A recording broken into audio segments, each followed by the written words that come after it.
Dito po si Mandir. Oo, pili lang daw.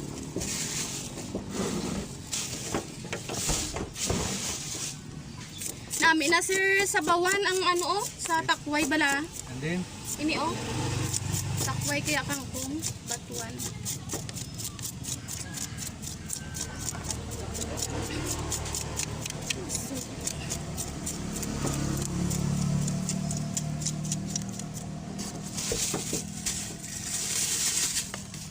Aga pa kami, istansya pagidhalin eh. Ma, baka si sir. gusto ko talaga mabas na. Nami yung bisugo, dag ko kay masabawan.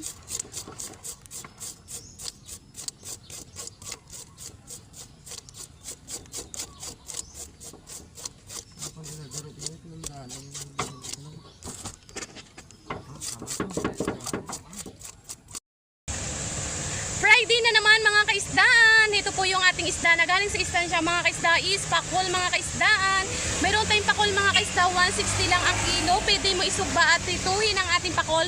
Ngayong araw po ng Biyernes yan ng aga mga kaisda. At mag-iikot kami ngayon dito sa aming mga suki sa Panitaan, sa Bulo at sa ating daga mga kaisda. At syempre mayroon din tayong tilapia mga kaisda. Napaka-native at masarap paksiwan at prituhin ang ating tilapia mga kaisda. 160, 140 ang ating baligyaan sa native na tilapia mga kasda. Ngayong araw ng Friday yan ng aga. At mayroon din po tayo ditong banog, mga tunong-tunong mga kasda. Napakasarap isigang, prituhin, paksiwan mga kasda. 240 lang ang ating kilo ng ating mga isda ngayong araw po ng brownies o mga kaisdaan. Bili na po kayo ng isda namin. Tilapia, tunong-tunong at pakol ang ating tinda at sari-sari na isda ang makikita natin dito sa Ikutan. Ngayong araw po ng Friday mga kaisda. Sa mga suki natin dito sa Ikutan, good morning muna at sa ating mga content creator at mga followers diyan. Good morning po sa inyo tanan diyan. Ayan po yung kanina pa dapat, kaso damo i-delete.